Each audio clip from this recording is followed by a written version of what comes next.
One, you say men may not express it. Yes. But if they don't express it now, they'll express it later. They would express it In what later. kind of form?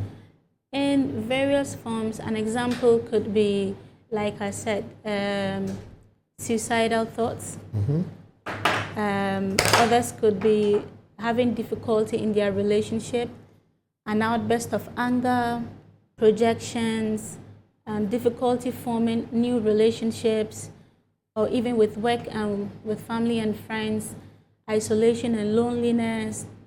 Some may also resort to drugs and alcohol. Like, there are so many symptoms that suppressed grief or suppressed emotions from grief can mimic us.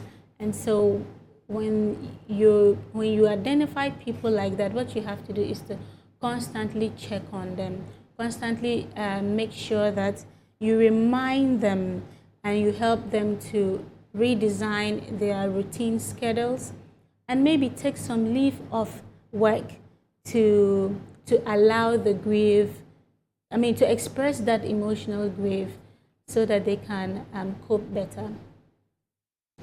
Wow, that's very interesting. So should we have some protocols for how these things are announced from the top through the important people? Yes, sure, we need to. And I'm so happy we are having this conversation tonight, because I have always been an added advocate for psychologists, for high-profile people. I've had communication or conversation with Honorable Inus Fusheni from former Minister for Roads. And we always talk about the need, like, we don't always have to try ad hoc measures. We need to always be active with all of this. And so for information dissemination, normally with bereaved families, am I right? With bereaved families or the high profile? Yes. Yes. So first of all, if like something like this that has happened, the bereaved families needed to be told first and privately. They didn't have to hear it on the social media or, through heresies, because some of these were not verified facts. People came out with all kinds of controversies and theories about what has happened and all of that. Secondly, there needed to be a clinical psychologist present when the news was, broken to them, because a clinical psychologist can de-escalate or decode and help them to receive the news better. Third, I would say that there should be the limitation of social media exposure, like supportive families or friends should help to restrain them from overly consuming social media, because they'll end up seeing all kinds of stories and people posting all kinds of headlines about what has happened. And third, the intrusion of of media houses, like invading privacy, coming into their homes, interviewing them, making requests or asking questions about what has happened, how do you feel, you see. All of that becomes memory, right? When something happens, we have to do our best to manage it, to limit or reduce the trauma exposure. And so constantly creating scenes or scenarios or events or words or pictures, all of this sums up to create memories in the body.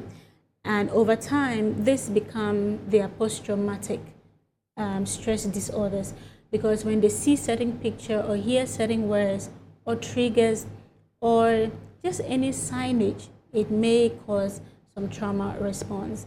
And so we need to be very careful. We need to be compassionate. Even though we are mourning, it should be positive. It should be healthy. It should come with dignity and compassion. So whatever we do, we have to remember that they have families. Every headline you post on social media has a family behind it, children, spouse, and whatever that we post on the social media never dies. It's never erased. It's going to be there for thousands of years to come, right? And so we have to be very careful about what we put out there. I'm sorry to mention this, but the wannabe bloggers, right? And people have all kinds of flying opinions, and they want to share, right? People want to be known. People want to be seen for things that they do not really understand. And so they come up on social media and they say all kinds of things about the fallen soldiers or the bereaved. But we always have to remember and ask ourselves, if this was my family, would I share pictures like this? Would I write this long script explaining unverified facts? Will I have to tag and share and like wanting my post to be known and many seen people are by guilty of that. Many normal, regular people, even very educated people, are all guilty of that. Once this high-profile death happened, everyone on social media is showing, oh, he spoke to me yesterday. I knew him this. He said that to me. He said that to me. That's what you say we should desist? I'm saying that it should be minimized. Like our words should be chosen with compassion. When people in high profile, I mean, we all know in Ghana, because of our culture, high profile people are everyone's relative, everyone's friend. They could be a mentor. I mean, because of their leadership skills, people love them, right? And so in whatever light we are sharing our story or our experiences with them, because of course we have had memories and experiences and stories with them, but it should be chosen with respect and in dignity. A lot of times we need to give it time because it is still fresh. The families are still bereaved and mourning, right? These families are trying to learn how to mourn them. They're trying to learn how to grieve them. In what way can I grieve them better? Because that's what we call grief on display. The families are trying to deal with the personal pain, at the same time deal with the public pressure.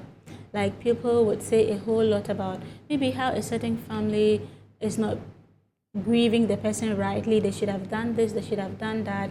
But all what I'm just trying to say is we should normally wait, right, for the family to come out with whatever they want to do, and you can share your story later, because you can't tell how your story may impact the immediate family, or how your story may even affect their children years to come or months to come. And like I said, grieving can be prolonged, and your post can act as a trigger to the emotional or the traumatic response.